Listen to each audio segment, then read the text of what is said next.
Hello guys, welcome to my Banga knowledge YouTube channel. বন্ধুরা, এই ভিডিওটিতে নতুন একটি চাকরির খবর আমরা দেখে নেব, যেটা ওয়েস্ট বেঙ্গল পুলিশ রিক্রুটমেন্ট বোর্ডের অফিসিয়াল ওয়েবসাইটে এই বিজ্ঞপ্তিটা বেরিয়েছে। এখানে বলা হয়েছে recruitment to the post of excise constable including ladies excise constable in the subordinate excise service under finance department government of West Bengal 2019। পুরুষ এবং মহিলা দুজনরাই আবেদন করতে পারবে। এখানে তোমাদের বয়সসীমা কত লাগবে, শিক্ষাগত যোগ্যতা কী লাগবে, অ্যাপ্লিকেশান ফি, আবেদন ফি কত লাগবে, কিভাবে তোমাদের সিলেকশন করা হবে, তোমাদের পরীক্ষার সিলেবাসে কী কী থাকবে, সমস্ত কিছুই কিন্তু বিস্তারিত তোমাদের আলোচনা করা হবে। তো ভিডিওটি শুরু করার পূর্বে আমার ছোট্ট একটি রিকোয়েস্ট, কেউ যদি আমার চ্যানেল নতুন দর্শক হয়ে থাকো, চ্যানেলটিকে অবশ্যই সাবস্ক্রাইব করে রাখবে এবং পাশে যে বেল আইকনটি ভেসে উঠবে, বেল আইকনটিতেও অবশ্যই ক্লিক করে রাখবে, কারণ নিত্য নতুন চাকরির খবরাখবর ভিডিও এবং যে আপকামিং যে পরীক্ষাগুলো আসবে, পরীক্ষাগুলোর উপর স্টাডি ম্যাটেরিয়াল আমি যখনই তোমাদের মধ্যে প্রোভাইড করব, সেগুলো নোটিফিকেশানে রাখা তোমার কাছে পৌঁছে যাবে এবং সেগুলো তোমরা খুব সহজেই দেখতে পারবে। প্রথমে আমরা দেখে নেব যেসব যে পোস্টটা আছে। এখানে পুরুষ এবং মহিলারা দুটোই আবেদন করতে পারে, কনস্টেবল এবং লেডি কনস্টেবল পদে। এখানে তোমাদের পে স্কেলে থাকবে 5,400 থেকে 25,200 টাকা। এবার তোমরা দেখে নাও তোমাদের ভ্যাকান্সি কতগুলো আছে। টোটাল তোমাদের ভ্যাকান্সি হচ্ছে 3,000 ভ্যাকান্সি। এখানে ক্যাটাগরি ওয়াইজ ভাগ করে দেওয়া আছে, যারা যে ক্যাটাগরি আছো তারা সেই ক্যাটাগরি অনুপাতে তোমাদের ভ্যাকান্সি কতগুলো করে আছে তোমরা দেখে নাও। এখানে টোটাল ভ্যাকান্সি 3,000। তোমরা ক্যাটাগরি ওয়াইজ তোমরা দেখে নাও যে তোমাদের কতগুলো করে তোমাদের ভ্যাকান্সি পড়ছে। এবার আমরা দেখে নাও এলিজিবিলিটি ক্রাইটেরিয়াটা কী আছে। তোমাদের must B a citizen of India, ভারতীয় নাগরিক হতে হবে। এখানে তোমাদের বয়সসীমা কী লাগবে, 18 বছর থেকে 27 বছরের মধ্যে বয়স হতে হবে, সেটা 1/1/2019 হিসেবে। তো 1/1/2019 হিসেবে হিসাব করে তোমাদের 18 থেকে 27 বছরের মধ্যে বয়স হতে হবে।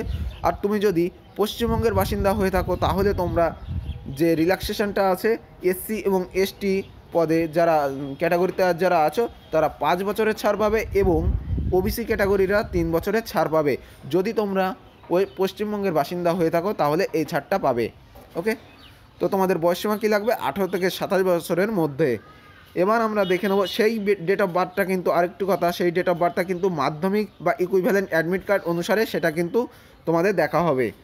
এরপরে আমরা দেখে নেব মিনিমাম কোয়ালিফিকেশান তোমাদের কী লাগবে। তো দি অ্যাপ্লাইন মাস্ট পাস্ট মাধ্যমিক examination from the West Bengal board secondary education or equivalent having Bengali and Nepali language paper or the above of the মাধ্যমিক লেভেল। তো যারা মাধ্যমিক পাস করে আছো তারা অবশ্যই আবেদন করতে পারবে। এখানে পুরুষ ও মহিলা দুজনেরই কিন্তু আবেদন করতে পারবে। মাধ্যমিক পাস হলে তোমাদের যে পেপারটা হবে সেটা কিন্তু বেঙ্গলি এবং নেপালি ভাষায়, তোমাদের যে পরীক্ষার ল্যাঙ্গুয়েজ পেপারটা থাকবে সেটা কিন্তু বেঙ্গলি এবং নেপালি ভাষায়।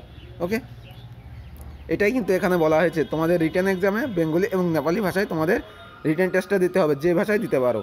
এবার আমরা দেখে নেব ফিজিক্যাল স্ট্যান্ডার্ড টেস্ট। মিনিমাম তোমাদের যে ফিজিক্যাল স্ট্যান্ডার্ড যেটা লাগবে, পুরুষদের ক্ষেত্রে 167 সেমি হাইট হতে হবে এবং যে এই যে ক্যাটাগরিগুলো আছে এখানে তোমরা রিল্যাক্সেশন পাবে 160 যে ক্যাটাগরিগুলো আছে, এবং তোমরা যে অল ক্যাটাগরি আছে সেটা 167 সেমি হাইট লাগবে এবং তোমাদের চেস্ট লাগবে 78, মিনিমাম 78 হতে হবে, 78 সেমি, এবং ফুলিয়ে তোমাদেরকে 5 সেমি ফুলাতে হবে এবং হাইট হিসেবে যে ওয়েটটা আছে তো সেই হাইট হিসেবে তোমাদের ওয়েট লাগবে।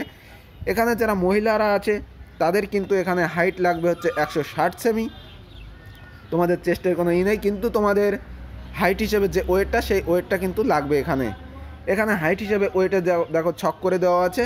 পুরুষদের ক্ষেত্রে মিনিমাম হাইট 160 সেমি হতে হবে, তাদের ওয়েট হতে হবে 52 থেকে 65 কেজির মধ্যে। এখানে দেখো হাইট দিয়ে দেওয়া আছে, এখানে পুরুষদের কত ওয়েট লাগবে এবং মহিলাদের কত ওয়েট লাগবে দেখো এখানে পুরো বিস্তারিত এখানে ছকের আকারে দিয়ে দেওয়া আছে। তোমাদের যাদের যত হাইট হিসেবে ওয়েট সেটা তোমরা দেখে নাও। দেখো নিচে আর একটু ছক দেওয়া আছে, এখানেও তোমরা দেখে নিতে পারো।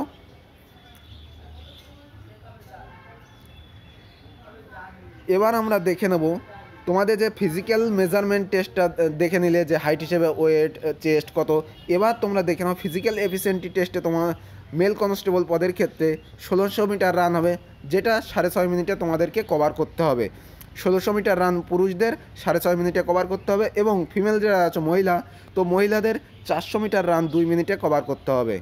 ওকে, এটা হলো ফিজিক্যাল মেজারমেন্ট টেস্ট এবং ফিজিক্যাল এফিসিয়েন্সি টেস্ট। তো তার আগে কিন্তু একটি লিখিত পরীক্ষা হবে, প্রিলিমিনারি রিটেন এক্সাম। তো প্রিলিমিনারি রিটেন এক্সামে যারা কোয়ালিফাই করবে তাদেরকে কিন্তু এই ফিজিক্যাল মেজারমেন্ট টেস্ট এবং ফিজিক্যাল এফিসিয়েন্সি টেস্টে রাখা হবে। প্রিলিমিনারি রিটেনে থাকবে 100 মার্কের কোশ্চেন। সেখানে তোমাদের দেখো test of language Bengali or নেপালিতে 50 কোশ্চেন, জেনারেল অ্যাওয়ারনেস এবং রিজনিং থেকে 50 কোশ্চেন, টোটাল তোমাদের 100 মার্কের কোশ্চেন হবে। এখানে যে নেগেটিভ মার্কিং আছে 1/4 নেগেটিভ মার্কিং, সেই হিসেবে তোমরা অ্যান্সার করবে। এখানে তোমরা যারা কোয়ালিফাই করবে তাদেরকে ফিজিক্যাল মেজারমেন্ট টেস্ট এবং ফিজিক্যাল এফিসিয়েন্সি টেস্টে ডাকা হবে। তো এবার যারা অ্যাপ্লাই করবে তাদের সবচেয়ে গুরুত্বপূর্ণ যেটা, সেটা হচ্ছে আবেদন ফি। তোমাদের আবেদন ফি কত লাগবে? অল ক্যাটাগরির ক্ষেত্রে কিন্তু অ্যাপ্লিকেশান ফি 200 টাকা এবং সঙ্গে প্রসেসিং ফি 20 টাকা, টোটাল 220 টাকা কিন্তু ফি লাগবে। এবং যারা এসসি এবং এসটি ক্যাটাগরির আছো তাদের কোনো আবেদন ফি লাগবে না, অ্যাপ্লিকেশান ফি লাগবে না, শুধুমাত্র প্রসেসিং ফি হিসেবে 20 টাকা দিতে হবে। অর্থাৎ যারা এসসি এসটি আছো তাদের 20 টাকা করে লাগবে এবং আদার যারা ক্যাটাগরি আছো তাদের 220 টাকা ফি লাগবে এখানে।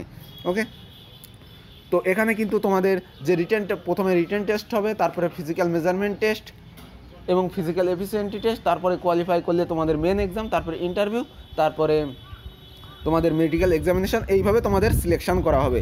তো এই ছিল আজকের ভিডিওটি যদি ভালো লেগে থাকে অবশ্যই লাইক করবে, কমেন্টস করবে এবং বন্ধুদের কাছে শেয়ার করবে। এবং তোমাদের যদি কোনো কনফিউজ থেকে থাকে তো কমেন্ট বক্সে আমাকে অবশ্যই জানাবে, তোমাদের কনফিউজগুলো আমি দূর করে দেবো। ওকে, তো এই ছিল আজকের ভিডিওটি দেখার জন্য তোমাদেরকে অসংখ্য ধন্যবাদ।